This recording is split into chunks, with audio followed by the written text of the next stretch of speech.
బతుకమ్మ ఉత్సవాలు. తెలంగాణ ప్రజల అస్తిత్వం, తెలంగాణకే తలమానికం బతుకమ్మ పండుగ. తెలంగాణ సంస్కృతి సంప్రదాయాన్ని ప్రపంచానికి ఎలుగెత్తి చాటడంలో బతుకమ్మ పండుగదే శిఖర స్థానం. భారతీయ సంస్కృతిలో భగవంతుడిని పూజించడానికి పుష్పాలను సమర్పిస్తాం.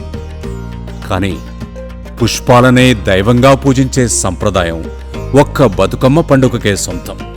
ఈ నేలవడిలో పురుడు పోసుకున్న పుష్పాలను తమ ఇంటి ఆడపడుచులాగా చూసుకునే గొప్ప సాంప్రదాయం ఈ తెలంగాణ సమాజానికే సొంతం. ప్రజలందరి ఆహ్లాదకరమైన జీవనానికి తోడ్పడే ప్రకృతికి ప్రజలందరూ ఒక్కటై తెలిపే కృతజ్ఞతాపూర్వక సందేశమే బతుకమ్మ పండుగ. బతుకమ్మ పండుగ పుట్టు పూర్వోత్తరాలకు వెళితే హిందూ ధర్మశాస్త్రంలో పండితులు, సాహిత్యవేత్తలు ప్రబోధించిన ప్రకారం పూర్వం చోళరాజ్యాన్ని ధర్మాంగన అనే రాజు పరిపాలించేవాడు. ఆ రాజుకు సంతానం కలగకపోవడంతో ఎన్నో పూజలు, యజ్ఞాలు నిర్వహించారు. దాని ఫలితంగా వారింట ఒక ఆడబిడ్డ జన్మించింది. అల్లారుముద్దుగా పెరుగుతున్న ఆ ఆడబిడ్డకు లక్ష్మి అనే పేరు పెట్టారు.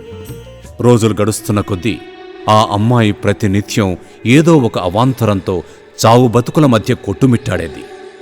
ఆ బిడ్డను ఎలాగైనా బ్రతికించుకోవాలని పండితుల సలహాతో బతుకమ్మ అనే పేరు పెట్టారు. ఆ ఆడబిడ్డే బతుకమ్మగా ప్రాచుర్యం పొంది సుఖ సంతోషాలతో జీవించసాగింది.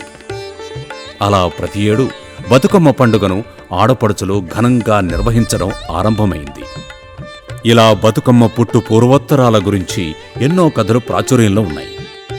బతుకమ్మ పండుగ అంటేనే ప్రకృతి, మహిళ, పుష్పాలతో సమ్మిళితమైన ప్రకృతి పండుగ. ఈ బతుకమ్మ పండుగలో ముఖ్యమైనవి తంగేడు, గునుగు, మందార, ముత్యాల పువ్వుల్లాంటి వివిధ రకాలైన పుష్పాలను సేకరించి ఆ పువ్వుల్ని వరుసలుగా గోపురం ఆకారం వచ్చే విధంగా పేర్చి పసుపును ముద్దగా చేసి బతుకమ్మను శిఖరాన ఉంచి గౌరమ్మ తల్లిగా పూజించడంతో బతుకమ్మ కీర్తి విశ్వవ్యాప్తమైంది. సంప్రదాయక వస్త్రాలు ధరించి బతుకమ్మలతో మహిళలంతా ఒక్కచోట చేరి బతుకమ్మ పాటలు పాడుతూ చేతులతో లయబద్ధంగా శబ్దం చేస్తూ బతుకమ్మ చుట్టూ ప్రదక్షిణలను చేస్తారు. మహిళలంతా తమ కుటుంబం సుఖ సంతోషాలతో ఆరోగ్యదాయకంగా జీవించాలని ప్రార్థిస్తారు. యువతులంతా బతుకమ్మను ఆ శివుని అర్ధనారీశ్వరి అయిన గౌరీదేవిని పూజిస్తే వారికి మంచి సుగుణాలు గల భర్త లభిస్తాడని నమ్మకం.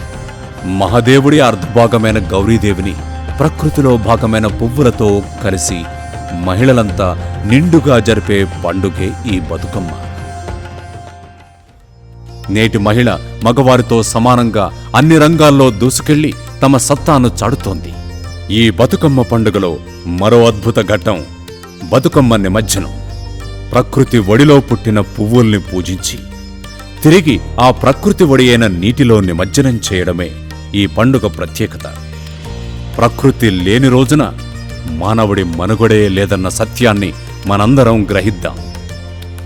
స్త్రీలు లేని సమాజం అంటే భవిష్యత్తు లేని మానవాళి అని గ్రహిద్దాం.